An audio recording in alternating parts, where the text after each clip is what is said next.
भगवान के सामने रोने से क्या होता है। नमस्कार दोस्तों, आज हम आपको भगवान के सामने रोने से क्या होता है इसके बारे में हमारे शास्त्रों में क्या लिखा है विस्तार से जानकारी देने का प्रयास कर रहे हैं। भगवान के सामने वही व्यक्ति रोता है जिसको भगवान पर पूर्ण विश्वास होता है। उसके साथ अच्छा होता है तब भी वह रोता है। खुशी के आंसू जिसे कहते हैं। और यदि वह बहुत दुखी होता है तो भी वह रोता है। वह हर स्थिति में भगवान को याद करता है। वह व्यक्ति जानता है कि भगवान देर कर सकते हैं पर एक दिन जरूर उसकी इच्छा को पूरी करेंगे। जो व्यक्ति भगवान के सामने रोता है उसका भाग्य बदल जाता है। उस पर भगवान की कृपा होने लगती है। उस व्यक्ति के साथ चाहे कुछ अच्छा ना भी हो तो भी उसका भगवान पर पूर्ण भरोसा होता है कि भगवान ही उसकी सहायता करेंगे।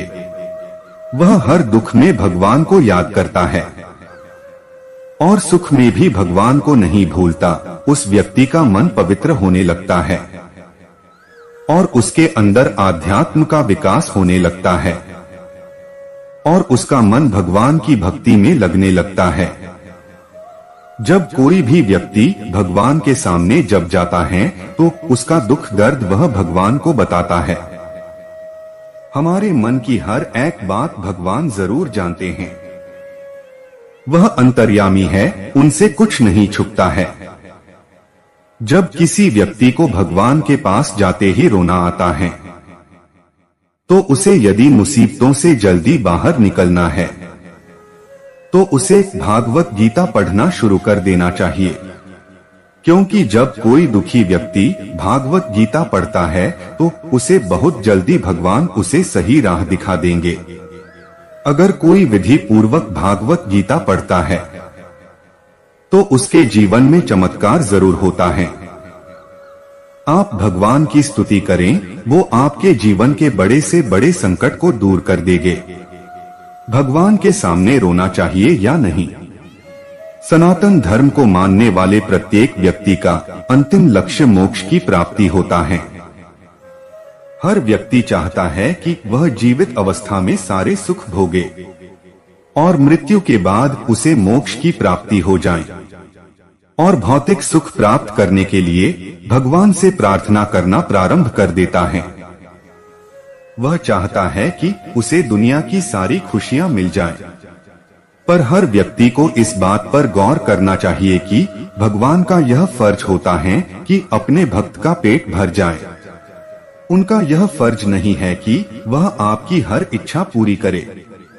आपको यदि अपनी ढेर सारी इच्छाओं को पूरा करना है तो उसके अनुसार मेहनत भी करना पड़ेगी।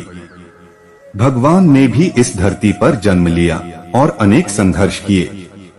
इसलिए सभी व्यक्तियों को किस तरह जीवन जीना है उन्होंने लोगों को यह बता दिया कि जीवन को कैसे जीना चाहिए। इस धरती को मृत्युलोक कहा जाता है।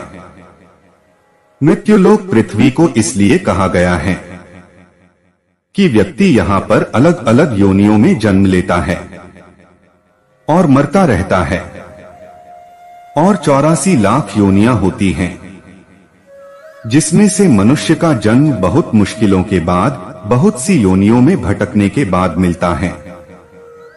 खाना पीना, बच्चे पैदा करना तो जानवर भी करते हैं, पर मनुष्य का जन्म बहुत से महत्वपूर्ण उपदेशों के लिए होता है। इस धरती पर हम मौज मस्ती करने के लिए नहीं पैदा हुए हैं। इस धरती पर व्यक्ति अपने अच्छे बुरे कर्मों के फल को भोगने के लिए जन्म लेता है।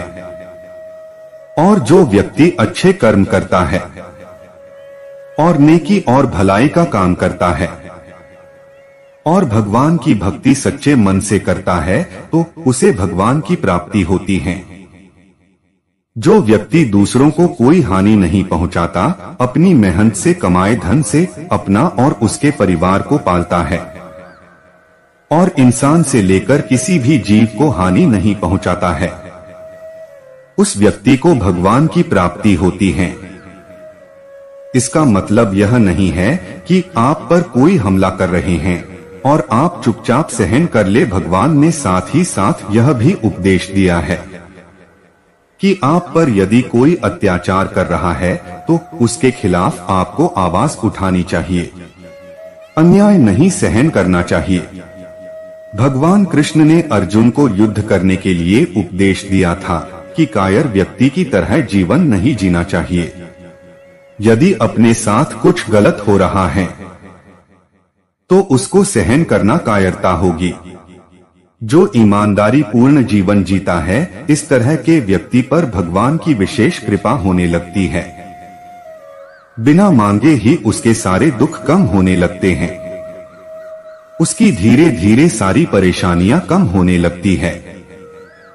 वह अपने मन में सदैव अपने इष्ट देव का ध्यान करने लगता है और उसे लगता है कि भगवान मेरे साथ है। उसके साथ बुरा होता है तो भी वह भगवान की इच्छा समझता है और अच्छा होता है तो भी वह भगवान की कृपा समझता है। ऐसे व्यक्ति को संसार के सभी लोगों का मन पढ़ने की शक्ति प्राप्त हो जाती है।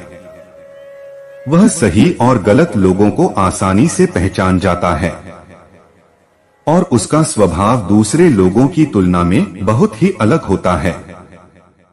वह कभी किसी की बुराई नहीं करता, शांत प्रवृत्ति का और एक साधारण जीवन जीना पसंद करता है। वह भोग विलासिता की ओर आकर्षित नहीं होता। वह सिर्फ जीवन जीने के लिए भगवान से इतना मांगता है कि उसका परिवार खुश रह सके। वह गलत तरीके से धन नहीं कमाने की सोचता है। वह ईमानदारी का जीवन जीता है। छल कपट उसके मन में नहीं रहता।